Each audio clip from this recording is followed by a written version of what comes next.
Olá, hoje nós vamos continuar com a construção do PDI. Na aula passada eu comecei a trazer para vocês informações a respeito da história de vida do estudante. E hoje nós vamos terminar com essa primeiro item da avaliação diagnóstica inicial. Sobre o desenvolvimento pedagógico, do estudante e outros aspectos. O que eu vou perguntar? Quais as principais dificuldades que o estudante apresenta no seu processo de desenvolvimento? Que dificuldades ele tem que você mãe, você pai, percebe que ele já deveria estar fazendo e ele ainda não está fazendo? Ele já come sozinho, ele ainda não come sozinho, ele usa banheiro sozinho ou não usa.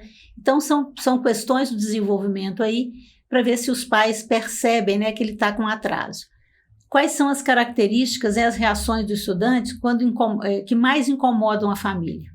O que vocês acham que ele não deveria estar fazendo? Qual o comportamento deles que a família se incomoda? E como é que vocês lidam com isso? Como é que a família lida com esse tipo de comportamento? Existe alguma situação que desequilibra esse estudante? Que ele fica nervoso, que ele entra em crise? Que situações são essas? A família, o que vocês fazem para poder resolver isso? Então é importante a gente saber, porque muitas vezes na escola, crianças entram em crise e a escola muitas vezes não sabe o que fazer. Então é importante perguntar isso para os pais, em situações de crise, o que a família faz, para poder acalmar esse estudante. E como é que é o cotidiano desse estudante? O que ele faz durante o dia? O que ele faz durante o final de semana? O que ele gosta de fazer? E aí eu vou perguntar se os pais gostam de fazer essas atividades com ele. Porque às vezes, ele gosta de assistir televisão. Mas os pais sentam com ele para assistir televisão. Ele gosta de jogar bola. Vocês jogam bola com ele? Então aqui a gente começa já a pesquisar as interações familiares. Ele tem amigos? Que amigos são esses? São pessoas da vizinhança? São pessoas mais jovens? Pessoas mais velhas? Então que tipo de atividades eles fazem com esses amigos? Se são crianças, a gente sempre pergunta assim, o que ele brinca? Com o que ele brinca? Mas se é adolescente, eu não vou perguntar com o que ele brinca. Se é um adolescente, eu vou perguntar, que atividades eles fazem juntos? Eles sentam para conversar, eles têm algum esporte que eles frequentam juntos. Então, é sempre importante, porque muitas vezes, por exemplo, a criança com deficiência intelectual. Na deficiência intelectual, existe uma tendência das pessoas terem amigos muito mais jovens, que é onde eles vão se interagir melhor.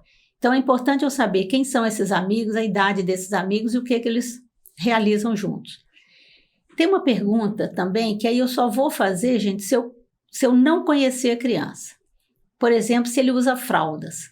Às vezes você já conhece o menino, você sabe que ele não usa fralda, então não precisa perguntar. É aquilo que eu disse antes.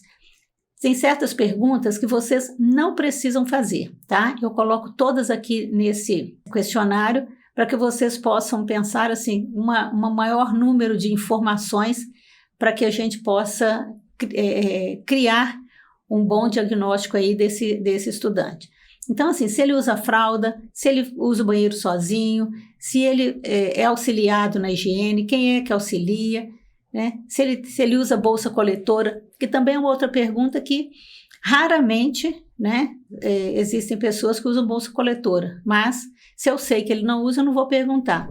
Se ele usa sonda também, se ele usa sonda ou se ele usa bolsa coletora, eu vou perguntar para a família se a família auxilia a escola para lidar com isso, ou se algum profissional vai até a escola para poder ensinar como se usa esses artifícios, O estudante anda sozinho? Ele tem algum problema de locomoção? Ele usa bengala, ele usa andador, ele usa cadeira de rodas. Então, também vou perguntar se eu não conhecer o estudante. Alimentação. Ele se alimenta sozinho, ele necessita de ajuda, ele sabe usar o talher, ele come alimentos sólidos, ele costuma derramar os alimentos na hora de comer, ele usa mamadeira ou ele come com prato e colher, se ele engasga com frequência. Então, essas informações também são importantes porque elas vão interferir na aprendizagem. Por exemplo, uma criança que engasga com frequência, que não come comida sólida, muitas vezes ela tem um desenvolvimento da fala mais atrasado. Então, eu preciso perguntar isso para saber, depois, quando eu for avaliar a fala, saber como que está esse desenvolvimento. Se ele não se comunica através da fala, se ele utiliza alguma forma diferenciada, como é que ele se comunica? Então, se ele não fala, como é que ele faz? Ele grita? ele chora, ele usa linguagem de sinais, ele usa prancha de comunicação alternativa. Então, qual é a forma que ele usa para se comunicar? Como é que é o processo de comunicação entre o estudante e a família? Como é que vocês se comunicam entre si? Né? Ele conversa com vocês, ele fala o que deseja, ou é aquela criança que mais acomodada, que só aponta o que quer, e aí a família acaba realizando as necessidades, né? Se ele usa algum equipamento do tipo prótese, órtese, cadeira de rodas, então, se eu não conheço o estudante, eu também vou perguntar. E se ele faz algum acompanhamento clínico, qual acompanhamento? Se ele tem psicólogo, se ele tem psicopedagogo, fonoaudiólogo, fisioterapeuta, se ele tem algum desses atendimentos e qual? Por que eu estou perguntando isso? Porque é fundamental que a escola mantenha um relacionamento com os profissionais clínicos que atendem o estudante. Né? Existem muitas informações, muitas orientações do profissional clínico que são fundamentais para que o trabalho na sala de aula, na escola de uma maneira geral, seja melhor conduzido.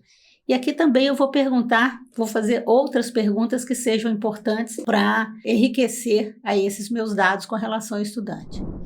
Ao final dessa entrevista, eu vou redigir um relatório sucinto, um relatório breve, mas com o máximo de informações possível, porque isso vai me dar subsídios para eu poder construir o PDI de uma maneira total.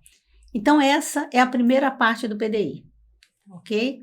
Então, aqui nessa primeira parte, eu vou ter essa história do estudante. Na segunda parte, que é a avaliação pedagógica inicial, eu vou pesquisar os ritmos de aprendizagem, as potencialidades, as limitações, as experiências e as aprendizagens. Então, isso aqui eu vou detalhar com vocês, né, daqui para frente, para a gente poder saber como está essa aprendizagem. Então, o objetivo não é verificar nem classificar o estudante, se ele está atrasado, se ele está adiantado, se ele é bom, se ele é ruim, mas para eu poder ter dados a respeito da sua aprendizagem. Como que acontece, né? Como vem acontecendo esse desenvolvimento. O diagnóstico clínico, gente, é importante saber, mas não é fundamental.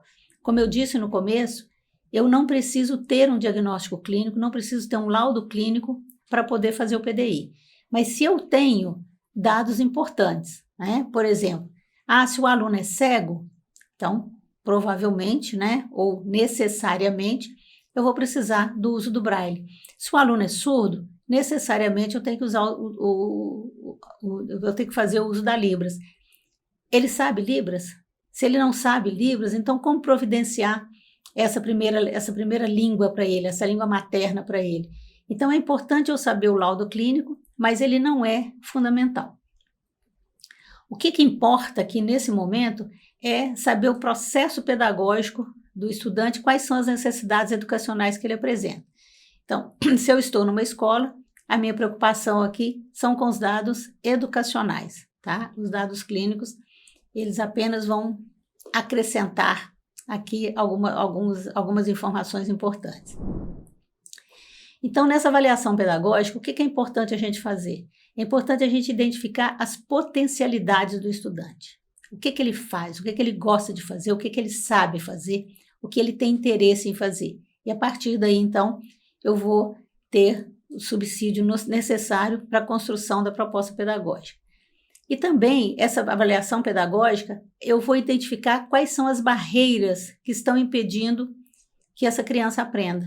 O que está acontecendo para que ele não tenha uma aprendizagem da maneira que se espera? Então, eu vou também pesquisar essas barreiras e aí definir, né, o que é necessário fazer para responder essas necessidades. Então, nessa avaliação, que é a parte mais complexa do PDI, é uma parte bastante importante, na verdade ela é fundamental. O que eu vou pesquisar nessa avaliação diagnóstica? Os aspectos cognitivos e metacognitivos, os aspectos pessoais, interpessoais e afetivos, os aspectos motores e psicomotores e os aspectos comunicacionais, ok? Então essa parte nós vamos detalhá-la bastante, ela é bem, como eu disse antes, ela é bastante complexa, mas ela é fundamental e quanto maior detalhamento nós tivermos dela, melhor nós teremos a avaliação do estudante, ok? E isso vai ficar para uma próxima aula. Paramos por aqui. Muito obrigada.